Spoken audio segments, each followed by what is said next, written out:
അധ്യക്ഷൻ ശ്രീ മുരളി തോന്നയ്ക്കൽ, സ്വാഗതം ആശംസിച്ച K Somarajan, manifesto അവതരിപ്പിച്ച അഡ്വക്കേറ്റ് ഉദയസിംഹൻ, മുഖ്യ പ്രഭാഷണം നടത്തുന്നതിന് വേണ്ടി ഇവിടെ എത്തിച്ചേർന്നിട്ടുള്ള എനിക്ക് വളരെ കാലമായി അറിവുള്ള CDSലെ FLO ആയിട്ടുള്ള ഡോക്ടർ P. ശിവാനന്ദൻ, റെജിമോൻ കുട്ടപ്പൻ എത്തിയിട്ടില്ല, ഡോക്ടർ രാജേഷ് കോമത്ത്, MG യൂണിവേഴ്സിറ്റിയിലെ professor, Shrimati Dhanyaraman social activist, Shri Suresh Kumar treasurer, എയിംസെപ്പ് എന്ന ഈ കൂട്ടായ്മയുടെ ട്രഷറർ, അതുപോലെ ഇവിടെ സന്നിധരായിട്ടുള്ള മറ്റ് സുഹൃത്തുക്കളെ, സ്നേഹിതന്മാരെ, നമുക്ക് സമയപരിമിതി ഉള്ളതുകൊണ്ട് വലിയ പ്രസംഗങ്ങൾ ചെയ്യേണ്ടതായിട്ടില്ല.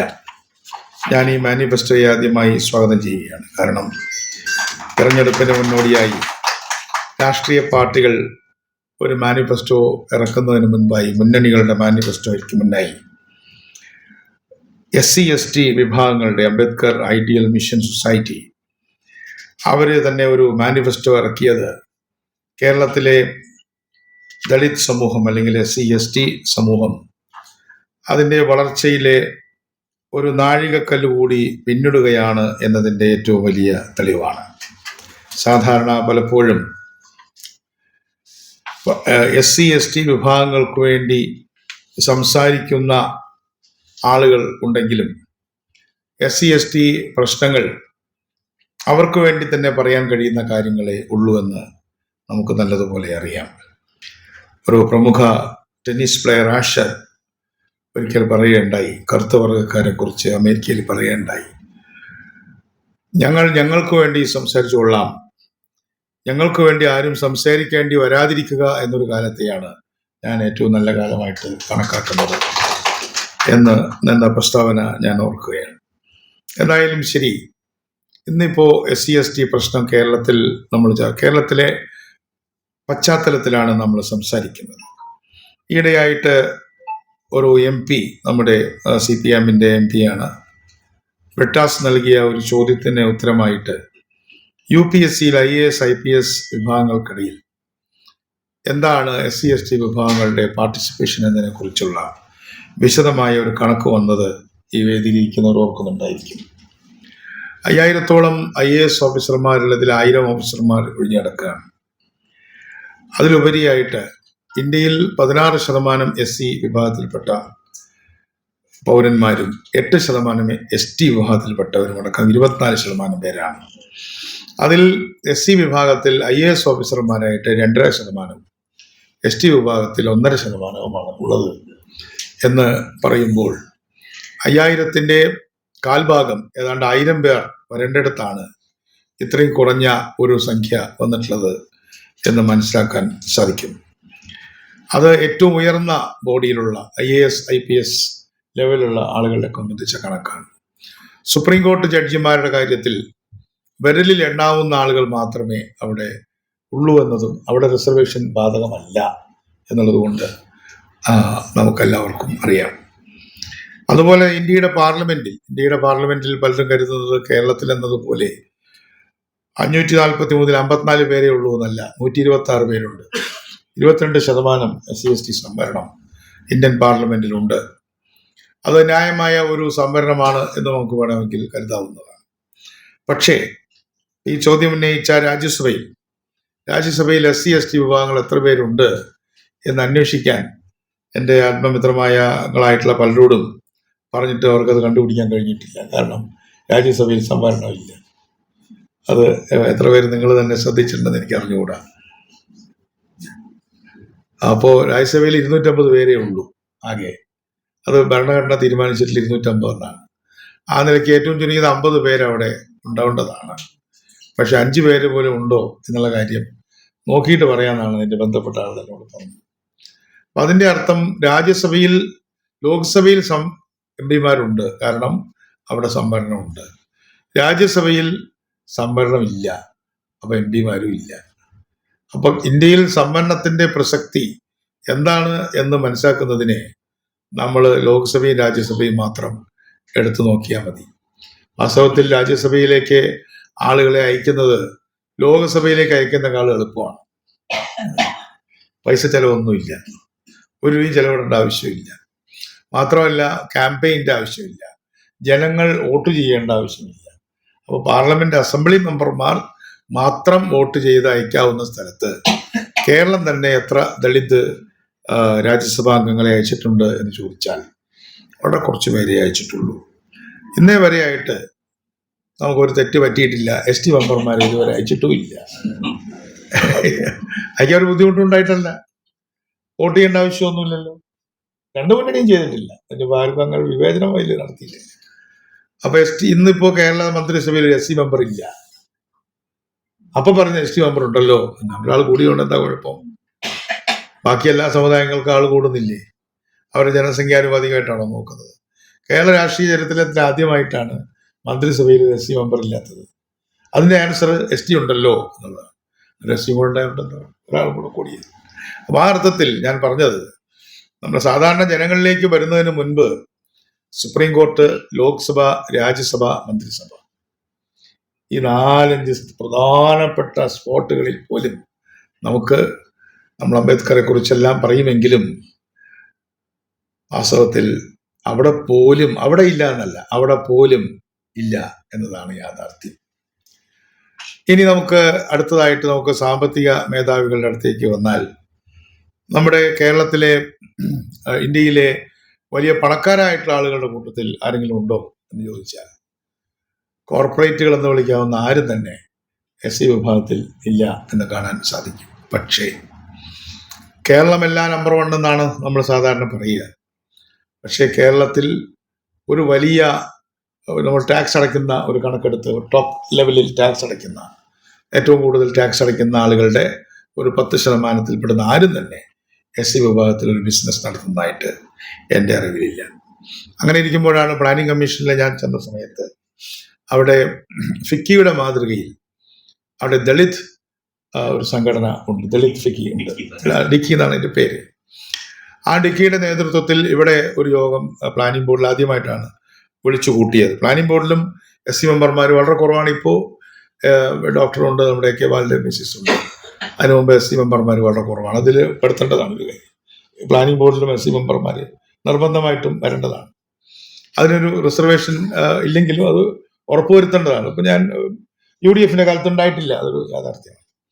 അപ്പോൾ അതുകൊണ്ട് ഞാൻ മാത്രം UDF പ്ലാനിംഗ് മെമ്പറുമായി ഉണ്ടായിട്ടുള്ള കാലമുണ്ട്. അങ്ങനെ ഒരു കാലം ഉണ്ടാവുമെന്ന് തോന്നുന്നില്ല. ഞാൻ ലോൺ മെമ്പർ രാമേന്ദ്രൻ സാറ്, അദ്ദേഹം വലിയ ബ്രാഹ്മണിക്കലായിട്ടുള്ള ഒരാളാണെങ്കിലും SC വിഭാഗങ്ങളോട് ഇതുപോലെ കൂറും ആത്മാർത്ഥതയുള്ള ഒരു ആളെ ഞാൻ കണ്ടിട്ടില്ല. അതിലേക്ക് ഞാൻ കിടക്കുന്നില്ല. നമ്മുടെ വിജയാനന്ദ് സെക്രട്ടറി, ഞാൻ മെമ്പറുമായിട്ടുള്ള 3 അംഗ കമ്മിറ്റിയുള്ള കാലമാണ്. അപ്പോൾ ഞങ്ങൾ അന്ന് അവിടെ ഒരു യോഗം വിളിച്ചു കൂട്ടിയപ്പോൾ കേരളത്തിലെ വ്യവസായികളായിട്ടുള്ള ദളിത് വിഭാഗത്തിൽപ്പെട്ട ആൾക്കാരെ യോഗം വിളിച്ചപ്പോൾ കാര്യമായിട്ട് ആരും ഉണ്ടായിരുന്നില്ല. നിങ്ങളുടെ അറിവിലുണ്ടെങ്കിൽ പറയുമ്പോൾ. അല്ല, പമ്പൊക്കെ അതൊക്കെ നമ്മള് വളരെ ചെറിയ കാര്യങ്ങളാണ്. വ്യവസായികൾ പമ്പ് കൊടുത്തത് തന്നെ കുറച്ചു കൊടുത്തു. വേറെ വലിയ വ്യവസായികൾ അന്ന് അതിന് നേതൃത്വം കൊടുത്തത് MK കൃഷ്ണന്റെ സഹോദരൻ അർജുനൻ ആണ്. അപ്പൊ ഞാൻ പറഞ്ഞത് കുറച്ചു പേരുണ്ടില്ല എന്നല്ല, പക്ഷേ ഇവിടെയൊക്കെ തന്നെ നമ്മൾ സാമ്പത്തിക മേധാവികൾ അല്ലെങ്കിൽ എംപ്ലോയീസിനെ വെക്കുന്ന ആളുകൾ, തൊഴിൽ നൽകുന്ന SC സ്ഥാപനങ്ങൾ അല്ലെങ്കിൽ അതിനുള്ള ഉടമസ്ഥന്മാർ എണ്ണം എടുത്ത് നോക്കിയാൽ അത് ഇതിനേക്കാൾ കുറവാണ് എന്ന് കാണാൻ സാധിക്കും. ഇത് പറയുന്ന സമയത്ത് ഞാൻ ഒരാളുടെ പേര് പറയാതിരിക്കുന്നത് ശരിയല്ല. ഈ സമുദായത്തോട് ഏറ്റവും കൂടുതൽ ഈ പ്രശ്നത്തോട് ഈ ഇഷ്യൂ, ഈ ഒരു കോസ്, ഈ ഒരു എന്താ പറയുക ലക്ഷ്യത്തോട് ഏറ്റവും കൂടുതൽ ഹൃദയം ചേർത്ത് വെച്ച ഒരു മുഖ്യമന്ത്രി അത് K. കരുണാകരനായിരുന്നു എന്ന് എൻ്റെ അനുഭവത്തിൽ നിന്ന് എനിക്ക് പറയാൻ സാധിക്കും. അദ്ദേഹം തന്നെ ആ വകുപ്പ് ഏറ്റെടുക്കുകയും മറ്റൊരു മന്ത്രിയെ ട്രാൻസ്പോർട്ടിൽ വെക്കുകയും ചെയ്തത് 82-87 കാലത്ത്. അല്ല, വേലായുധം. അത് ഞാൻ അതിലേക്ക് കടക്കുന്നില്ല. ഞാൻ പറഞ്ഞത്, അപ്പൊ നമ്മൾ ഓരോന്നോരോന്നായിട്ട് ഞാൻ നോക്കുകയാണ്. അപ്പൊ വ്യവസായികൾ, കൃഷിക്കാർ ഒക്കെ നോക്കുകയാണ്. കൃഷിപ്പണി ചെയ്യുന്നതെല്ലാം SC വിഭാഗത്തിൽപ്പെട്ട ആൾക്കാരാണ്. പക്ഷെ കൃഷിക്കാരില്ല, കൃഷിപ്പണിക്കാരേ ഉള്ളൂ, കർഷകരില്ല. ഒരു എസ്റ്റേറ്റ് ഉടമസ്ഥൻ ഉണ്ടോ? എസ്റ്റേറ്റ് നമ്മുടെ രവീന്ദ്രൻ സാർ എന്ന് PC ആയിരുന്ന സാറിനൊരു ഒരു മുള ചെയ്യുന്ന ഒരു 10 ഏക്കർ 50 ഏക്കർ സ്ഥലമുള്ളതല്ലാതെ ഒരു 100 ഏക്കർ ഭൂമിയുള്ള ആരും അങ്ങനെ ഒന്നും പാടില്ല എന്ന് ഭരണഘടനയിലുള്ള പോലെയാണ് നമ്മൾ പെരുമാറിക്കൊണ്ടിരിക്കുന്നത്. അപ്പം ആ തരത്തിൽ വൻകിട കൃഷി ചെയ്യുന്നവർ, ഒരു ചായത്തോട്ടം നടത്തുന്നവർ, അല്ലെങ്കിൽ ഒരു വലിയ കാപ്പിത്തോട്ടം ഉടമസ്ഥന്മാർ, ആ വിഭാഗത്തിലും നമുക്ക് കാണാൻ കഴിയില്ല.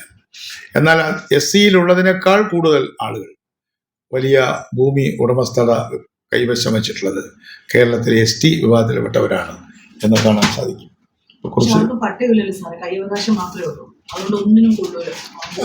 പൂർണ്ണമല്ല, അതൊരു കോംപ്ലക്സ് ഇഷ്യൂ ആണെങ്കിലും അവരുടെ കയ്യിലുണ്ട്. അത് നമ്മുടെ ജയലക്ഷ്മി മാഡത്തിന്റെ എല്ലാം അവരുടെയൊക്കെ സ്വത്തുക്കളും കാര്യം സാമാന്യം സ്വത്ത് അനുഭവിക്കുന്നവരാണ്, അറ്റ്ലീസ്റ്റ് സ്വത്ത് അനുഭവിക്കുന്നവരാണ്.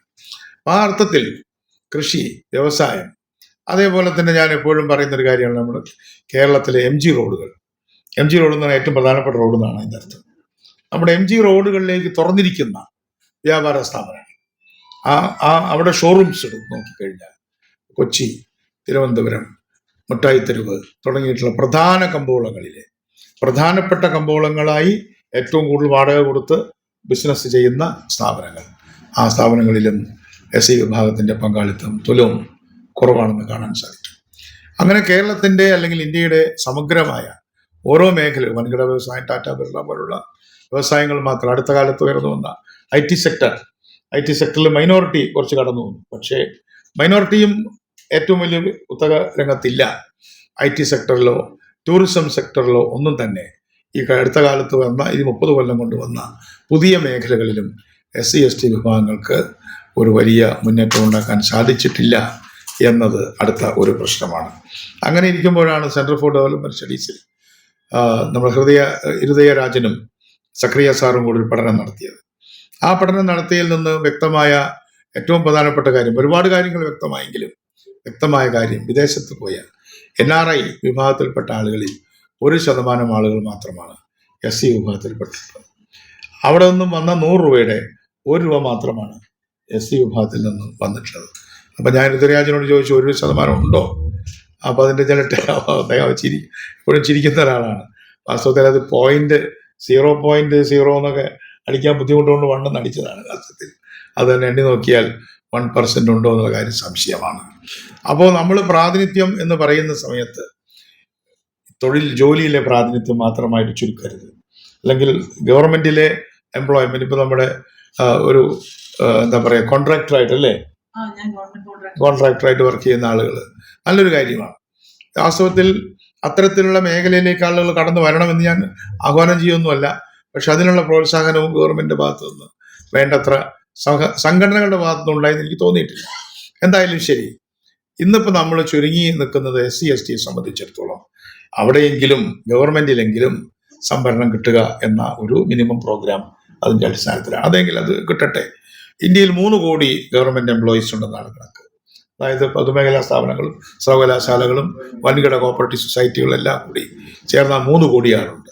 അപ്പോൾ 3 കോടി ആളുണ്ടെങ്കിൽ SC വിഭാഗങ്ങൾക്ക് 20% അല്ലെങ്കിൽ ഏതാണ്ട് 20% കിട്ടിയാൽ ഒരു 60 ലക്ഷം ആളുകൾ അങ്ങനെ അതിൽ വരേണ്ടവരായിട്ടുണ്ട്. പക്ഷെ എത്ര പേര് വന്നിട്ടുണ്ടെന്നുള്ളത് IASന്റെ കണക്ക് പറഞ്ഞപ്പോൾ നിങ്ങൾക്ക് മനസ്സിലാക്കാൻ സാധിച്ചിട്ടുണ്ടാവും. അപ്പോൾ ഈ സംവരണം പോലും കൃത്യമായി ലഭിക്കുന്നില്ല എന്നതാണ് മറ്റൊരു വിഷയം. ആ ഒരു സാഹചര്യത്തിലാണ് നിങ്ങൾ മാനിഫെസ്റ്റോയുമായിട്ട് ഇറങ്ങി തിരിച്ചിരിക്കുന്നത്. ഇതിൽ കുറച്ചെങ്കിലും ഉണ്ടായിരുന്ന ഒരു കാര്യം, 75 മുതൽ ഞാൻ നേരത്തെ പറഞ്ഞ രാമേന്ദ്രൻ സാറാണ് നിങ്ങൾ SCP ഫണ്ടിനെ കുറിച്ച് എഴുതിയിട്ടുണ്ട്. SCP എന്ന കോൺസെപ്റ്റ്, സബ്പ്ലാൻ എന്ന് പറയുന്ന സ്പെഷ്യൽ കോമ്പണന്റ് പ്ലാൻ, അതുപോലെ തന്നെ TSP ട്രൈബൽ സബ് പ്ലാൻ, ഈ 2 പ്ലാനുകളും എഴുതിയത് അദ്ദേഹം ഇന്ദിരാഗാന്ധിയുടെ സെക്രട്ടറി ആയിരുന്ന ഒരു കാലഘട്ടത്തിലാണ്. പക്ഷെ ഇപ്പം എന്താ സ്ഥിതി? പ്ലാനില്ല. പ്ലാനില്ലെങ്കിൽ പിന്നെ എന്താ സബ് പ്ലാൻ?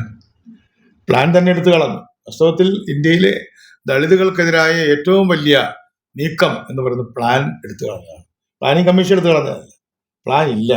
പക്ഷെ പ്ലാൻ അവിടെ എടുത്തു കളഞ്ഞെങ്കിലും പ്ലാനിങ് കമ്മീഷൻ പിരിച്ചുവിട്ടെങ്കിലും ഇവിടെ പ്ലാനിങ് ബോർഡ് ഇപ്പോഴും ഉണ്ട്. അവിടെ എന്താണ് സ്ഥിതി എന്ന് നോക്കാം. അവിടെ നമ്മൾ നോക്കുന്ന സമയത്ത് ഈ കഴിഞ്ഞ 10 വർഷം, ഞാനത് രാഷ്ട്രീയം പറയുന്നത് നിങ്ങളൊന്നും ക്ഷമിക്കരുത്, ഞങ്ങളെല്ലാം പ്ലാനിങ് ബോർഡിൽ ഞാൻ 10 വർഷം പ്ലാൻ എഴുതിയ ആളുകളിൽ ഒരാളാണ്, ചെറുതല്ലാത്ത തരത്തിൽ. അപ്പോൾ എപ്പോഴും 10% ഇൻക്രീസ് നമ്മൾ പ്ലാനിൻ്റെ സൈസിൽ കൊണ്ടുവരും. Plan size 10%. അത് കൂട്ടുന്നതിൻ്റെ തന്നെ ഒരു പ്രധാനപ്പെട്ട ലക്ഷ്യം പ്ലാൻ സൈസ് എത്രയാണോ അതിൻ്റെ 9.8 10% SCP. അപ്പോൾ 20,000 ആണെങ്കിൽ 2,000, 30,000 ആണെങ്കിൽ 3,000. പക്ഷേ ഈ ഗവൺമെൻറ് വന്നതിന് ശേഷമാണ് ഈ കഴിഞ്ഞ 10 വർഷത്തിലേക്ക് പ്ലാൻ ഫലത്തിൽ വർദ്ധിക്കാതിരുന്നത്. നമ്മുടെ നാണ്യപ്പെരുപ്പത്തോളം പോലും പ്ലാൻ സൈസ് കൂട്ടിയില്ല. നമ്മൾ നാണ്യപ്പെരുപ്പത്തിൻ്റെ ഇരട്ടിയാണ് പ്ലാൻ കൂട്ടിക്കൊണ്ടിരുന്നത്. ആ പ്ലാൻ നടപ്പായോ ഇല്ല എന്നുള്ള രണ്ടാമത്തെ വിഷയം. അപ്പോൾ പ്ലാൻ സൈസ് കൂട്ടുന്നതോടുകൂടി SCP 10% വരും. അതിലുണ്ടായിരുന്ന ഒരു തർക്കം ഇലക്ട്രിസിറ്റിയുടെ പ്ലാൻ ചേർക്കണമോ വേണ്ടയോ എന്നുള്ളതാണ്. അന്നൊക്കെ 20,000 കോടിയുടെ പ്ലാൻ ഉള്ള സമയത്ത് 1,000 കോടി KSEB ആണ്, ഇലക്ട്രിസിറ്റി ബോർഡാണ്. അപ്പോൾ KSEBയുടെ പദ്ധതി ഈ പ്ലാനോട് ചേർത്ത് വെച്ചാൽ ആ ഒറ്റ കാരണം കൊണ്ട് ആകെ SCP 100 കോടി കൂടും. 100 കോടിയാണ് കൂടുന്നത്. നമ്മൾ നിസ്സാരൊരു തുകയല്ല. ചേർത്ത് വെച്ചില്ലെങ്കിൽ 100 കോടി കുറയും. 100 കോടി എന്ന് പറഞ്ഞാൽ ചെറിയൊരു തുകയല്ല. അങ്ങനെ വരുമ്പോൾ ആ KSEB ഫണ്ടും കൂടി പ്ലാനിന്റെ കൂടെ ചേർത്ത് വെച്ചിട്ട് അതിൻ്റെ 10%, ഇതൊക്കെയാണ് അതിനകത്ത് നടക്കുന്ന കാര്യങ്ങൾ. അപ്പം ഇതിലൊക്കെ നമ്മൾ ആ തരത്തിൽ ശ്രദ്ധിച്ചിരുന്നു. പക്ഷേ ഈ ഗവൺമെന്റിനെ സംബന്ധിച്ചിടത്തോളം ഏറ്റവും വലിയ പ്രശ്നം പ്ലാൻ എന്നുള്ളത് കൂട്ടിയില്ല. അതിന് പകരം കിഫ്ബി കൂട്ടി. കിഫ്ബി 80,000 കോടിയുടെ പ്ലാൻ എന്നാണ് പറയുന്നത്. അതിൽ 36,000 കോടിയുടെ ചെലവിട്ടിട്ടുണ്ട്. അതിൽ എത്ര SC ഉണ്ടെന്ന് ആരും ചോദിച്ചിട്ടില്ല. ഈ മാനിഫെസ്റ്റോയിൽ ഉൾപ്പെടുത്തേണ്ട ഒരു കാര്യമാണ്. ഈ കിഫ്ബി ഉണ്ടോ? ഞാൻ കണ്ടില്ല, സോറി. എത്രാമത്തെ പേജിലാണുള്ളത്?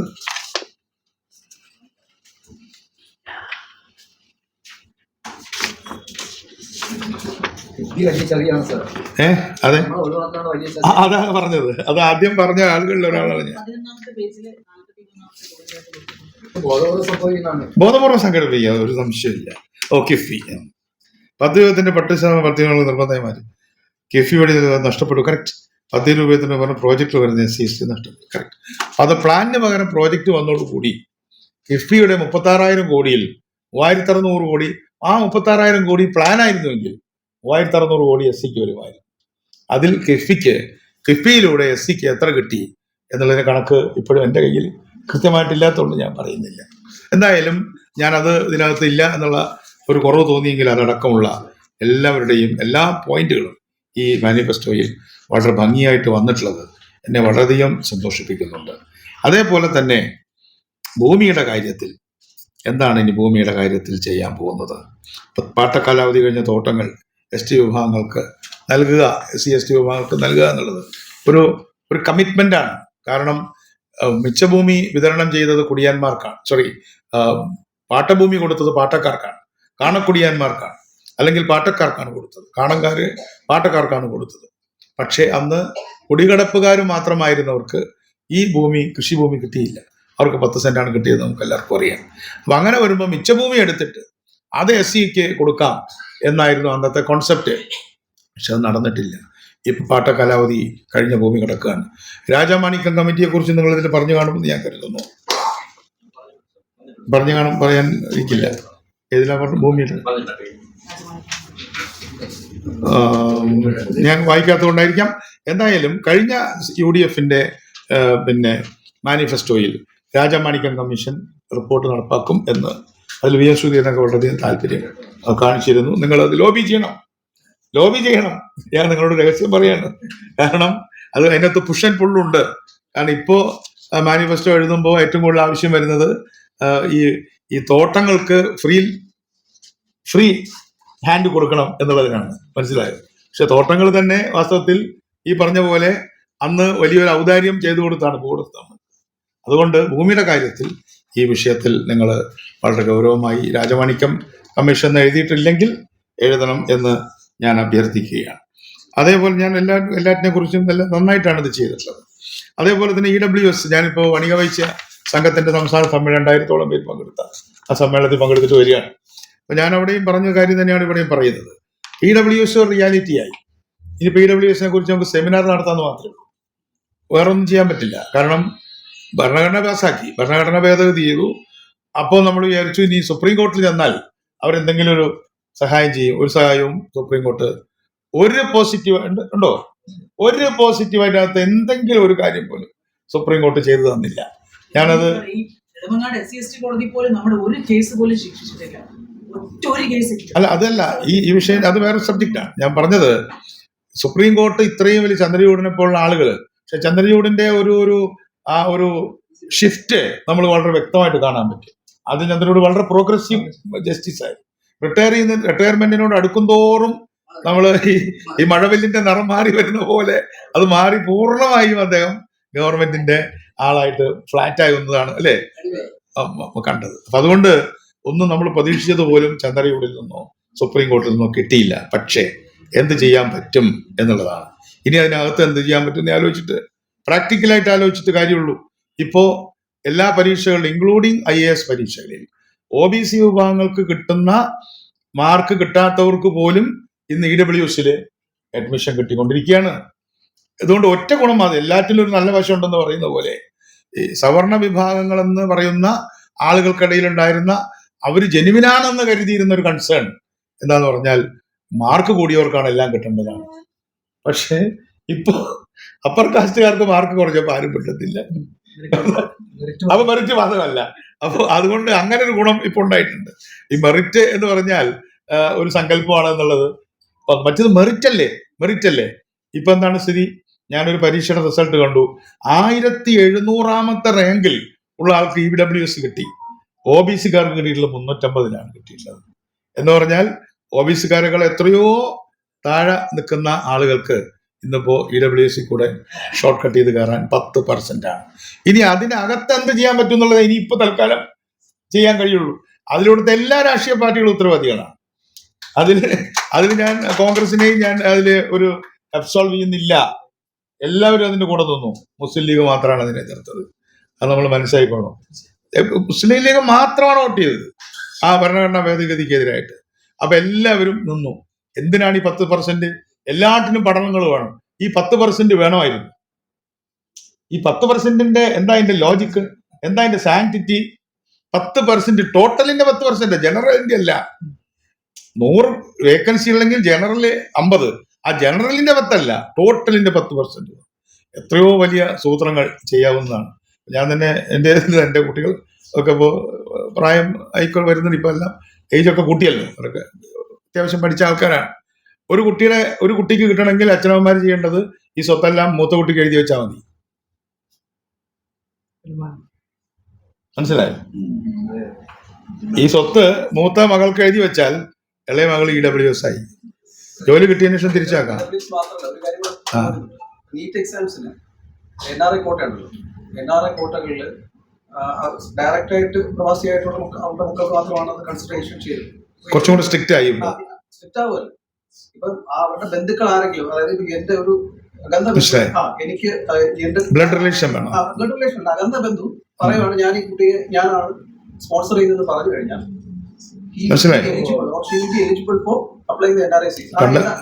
പണ്ട് അതും വേണ്ടിയിരുന്നില്ല. ഇപ്പൊ കുറച്ച് സ്ട്രിക്റ്റ് ആവുക ചെയ്തു. അതിൽ കുറച്ച് സ്ട്രിക്റ്റ് ആവുക ചെയ്തു. പണ്ട് NRI എന്ന് പറഞ്ഞാൽ മതി. ഇപ്പൊ അത് കുറച്ച് സ്ട്രിക്റ്റ് ആവുക. അത് മറ്റൊരു സബ്ജക്റ്റാണ്. അങ്ങനെ വരുമ്പോ SCക്ക് ഒന്നും അതിൽ കിട്ടില്ല.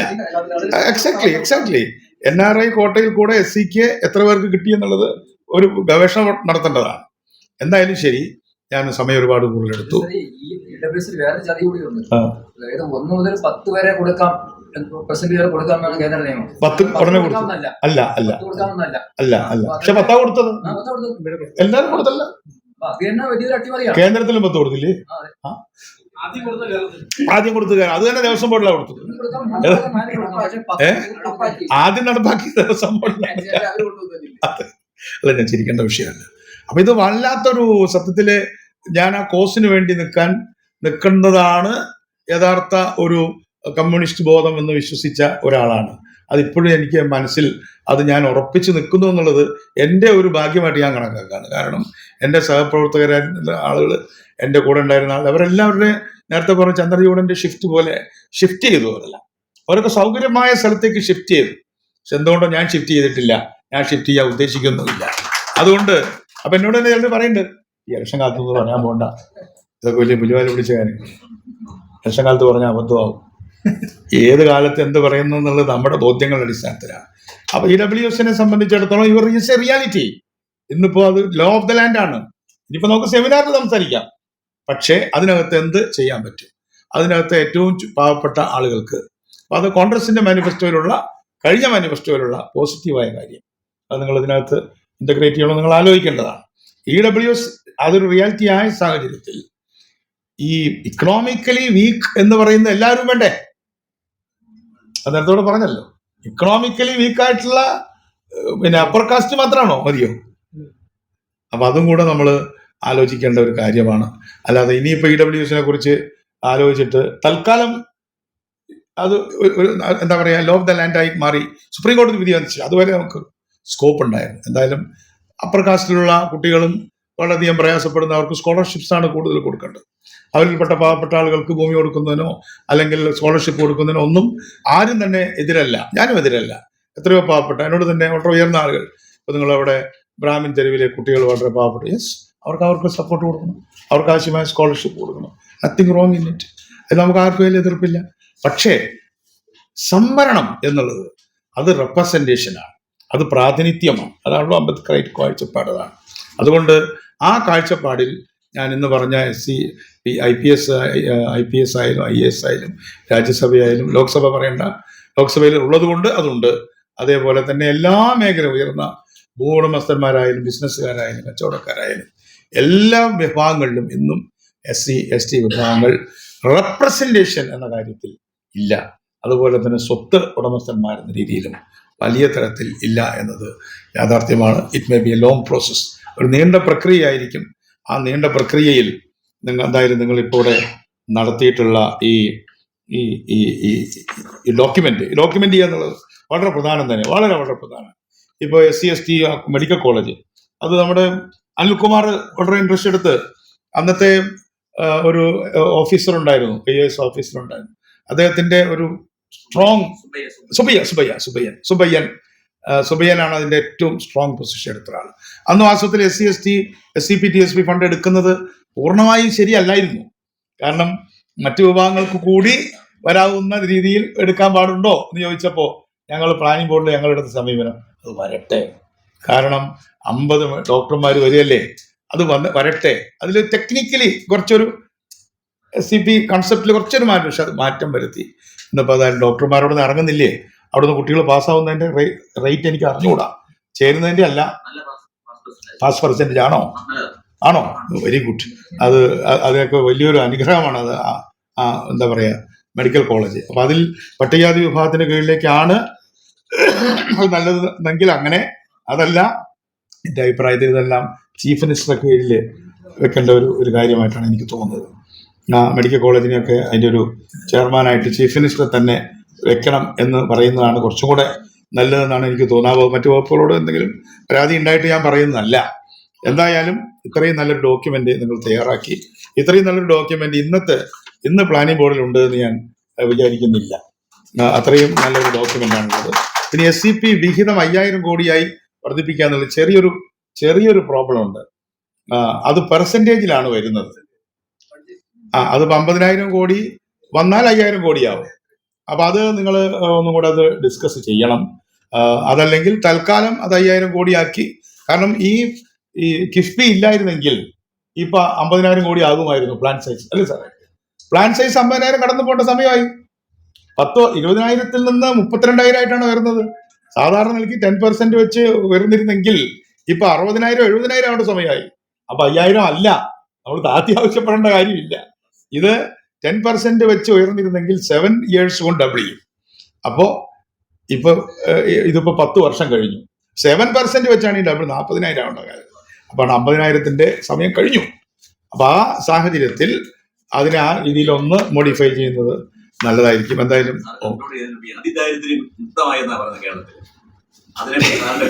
ഞാൻ എല്ലാറ്റിനെ കുറിച്ച് ഇപ്പോൾ നിങ്ങളുടെ വിലപ്പെട്ട സമയം ഞാൻ കളയുന്നില്ല. വിലപ്പെട്ട സമയം അല്ലാതെ ഈ വിഷയമായിട്ട് നേരിട്ട് ബന്ധം ഇല്ലെങ്കിലും ബന്ധമുള്ളത് തന്നെയാണ്. ഇതൊക്കെ ഇപ്പോൾ ഷോക്കേസ് ആണ്, ഇപ്പോഴത്തെ പൊളിറ്റിക്സ് ഓഫ് PR ആണ്. അപ്പൊ അതിന് പറ്റിയ സംഗതികൾ ചെയ്യുക എന്നുള്ളതാണ്. അപ്പൊ അതിൽ അതിദാരിദ്ര്യം എന്നൊരു കൺസെപ്റ്റ് ഉണ്ട്. ഇത് ആശ്രയ എന്ന് പറഞ്ഞ് ഇതേപോലെ 2003-04 കാലത്ത് TK ജോസും വിജയാനന്ദും ഞങ്ങളെല്ലാം ഉണ്ടാക്കിയൊരു കോൺസെപ്റ്റാണ്. വിശാൽ സാറിന് ഓർമ്മയുണ്ടാവും. അന്ന് 2% ആളുകളാണ് കണ്ടെത്തിയത്. 2% എന്ന് പറഞ്ഞാൽ ഏതാണ്ട് 5 ലക്ഷം വീടുകൾ വരും. ഇതിപ്പോൾ 2 ലക്ഷം പേരെ ഉള്ളൂ എന്ന് വരുത്തി. ആര് കണ്ടെത്തി? ആര് പഠിച്ചു? ഇവിടെ CDS പോലുള്ള സ്ഥാപനങ്ങളോട് വെറുതെ ഇരിക്കുകയാണ് ഈ കാര്യത്തിൽ. അവർ എന്തുമാത്രം കപ്പാസിറ്റിയുള്ള ഒരു ബോഡിയാണത്. അവർ ചോദിച്ച പോലെ ഇല്ല, ഒരു യൂണിവേഴ്സിറ്റിയോട് പോലും ചോദിച്ചില്ല, ഒരു പഠനവും നടത്തിയില്ല. അതുകൊണ്ട് ഉമ്മൻ സാറിനെ പോലുള്ള ആളുകൾ, KP കണ്ണനെ പോലുള്ള ആളുകൾ തുറന്ന് അടിച്ച് ഈ ഗവൺമെന്റിനെ മുഖത്ത് കൊടുത്ത് അടിയായിരുന്നു ഇവിടുത്തെ എക്കണോമിസ്റ്റുകൾ ചെയ്തത്. അപ്പൊ അതുകൊണ്ട് അതൊക്കെ ഈ ഗവൺമെന്റിന്റെ ഈ ഓരോ രീതികളാണ്. പക്ഷെ ദൗർഭാഗ്യവശാൽ എന്ത് PR ചെയ്താലും കേരളീയരെ ഷേക്സ്പിയർ പറഞ്ഞ പോലെ കുറെ കാലത്തേക്ക് എല്ലാവരെയും പറ്റിക്കാൻ പറ്റും. അതുകൊണ്ട് PR എന്ന് പറയുന്നത് ഇപ്പൊ എല്ലാവരുടെയും കണ്ണ് കെട്ടുന്ന ഒരു വർക്കാണ്. അതിനെക്കുറിച്ച് ഞാനിപ്പോൾ ഇത്രയും സമയം ഞാൻ എടുക്കാൻ പാടില്ലായിരുന്നു. എന്തായാലും ക്ഷമിക്കണം, എന്നെ ക്ഷണിച്ചതിന് വളരെ നന്ദി. നമ്മളെല്ലാം ഒറ്റക്കെട്ടായിട്ട് മുന്നോട്ട് പോകണം. മാനിഫെസ്റ്റോ, അതായത് ഈ മാനിഫെസ്റ്റോ ബലത്തിൽ ഞാൻ നിങ്ങളോട് പറയുന്നു, UDF മാനിഫെസ്റ്റോയുടെ ഒരു അനുബന്ധം പോലെ നിങ്ങളുടെ കൂടെ ഉണ്ടായിരിക്കും എന്ന് പറയുകയാണ്. അതിന് ഞാനും കൂടെ അതിൻ്റെ ഒരു പങ്കുവഹിക്കുന്ന ആളാണെന്നുള്ള നിലയ്ക്ക് അത് ഇൻകോർപ്പറേറ്റ് ചെയ്യാനായിട്ട് ശ്രമിക്കാം. അതുപോലെ ഈ PSCക്ക് വിടുന്ന കാര്യങ്ങളിൽ ഈ സ്കൂൾ കോളേജിലെ അഡ്മിഷൻസ്, അത് വളരെ ഒരു വലിയൊരു തീപ്പൊള്ളുന്ന വിഷയമാണ്. നിങ്ങളത് പറയാതിരിക്കരുത്, അത് പറയാതിരിക്കേണ്ട കാര്യമില്ല. പക്ഷെ അവിടെയും ചില നെഗോസിയേഷൻസ് ആവശ്യം വരും. ആ നെഗോസിയേഷൻസ് എന്താണെന്നുള്ളത് നടത്തുകയും അവരുമായി സംസാരിച്ചുകൊണ്ട് തന്നെ. ഇപ്പോഴത്തെ സ്ഥിതി എന്താന്ന് പറഞ്ഞാൽ, ഈ 10, 30, 40, 30 വർഷമായിട്ട് സ്കൂളുകളിൽ കുട്ടികൾ കുറയുന്നതായിരുന്നു പ്രശ്നം. ഇപ്പോൾ കോളേജിലും കുട്ടികളില്ല. അവിടെ ഒരു കാര്യം ഞാൻ നിങ്ങളോട് പറഞ്ഞു ഓർമ്മിക്കാം. അവിടെ നിങ്ങളെപ്പോലുള്ള സംഘടനകൾ, ഞാൻ KPMSൽ പോയപ്പോൾ പറഞ്ഞു, ഇന്നിപ്പോ പ്രമുഖമായ കോളേജുകളിൽ സീറ്റ് ഒഴിഞ്ഞു കിടക്കുക. എന്തുകൊണ്ട് SC കുട്ടികൾക്ക് ആ ഓപ്പർച്യൂണിറ്റി എടുത്തുകൂടാ? ഒരു ക്വസ്റ്റ്യൻ ഞാൻ നിങ്ങളുടെ മുമ്പിൽ വരുത്താൻ. It's A golden time. ഒരു ദോഷം വേറൊരു ഗുണമായിട്ട് വരേണ്ടതാണ്. SC സംഘടനകൾ ഇപ്പൊ വിചാരിച്ചാൽ ഏത് കോളേജിൽ +2 പാസ്സായ കുട്ടി അപേക്ഷ കൊടുത്താൽ സീറ്റ് കിട്ടും.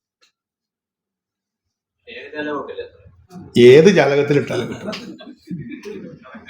മനസ്സിലായോ? അത് ഉപയോഗപ്പെടുത്തണ്ടേ? അത് ഉപയോഗപ്പെടുത്തുന്ന കാര്യത്തിൽ നോട്ടക്കുറവുണ്ട്. ഇത് കുറെ നാൾ നീണ്ടു നിൽക്കുന്നു വിചാരിക്കണ്ട. ഇതൊരു വിൻഡോ ആണ്. ഇത് കുറച്ച് കഴിയുമ്പോൾ ക്ലോസ് ആവും. പക്ഷെ ഈ സന്ദർഭത്തിൽ SC ST വിഭാഗത്തിലുള്ള കുട്ടികൾക്ക് ഓടിക്കയറാം. ഇപ്പൊ ഇവാനിയോസിന്റെ കോളേജാണല്ലോ സെന്റ് ജോൺസ് അഞ്ചൽ, അറിയാലോ. 40% കുട്ടികളെ ഉള്ളൂ. നമ്മളിപ്പോ സംവരണം എന്ന് പറയുന്നില്ലേ, അവിടെ ഒഴിഞ്ഞു കിടക്കുന്നിടത്ത് സംവരണത്തിന് എന്തിനാ? സീറ്റ് ഒഴിഞ്ഞു കിടക്കുകയാണ്. CMS കോളേജിൽ ഫിസിക്സ് സീറ്റ് ഒഴിഞ്ഞു കിടക്കുക. Take it from me.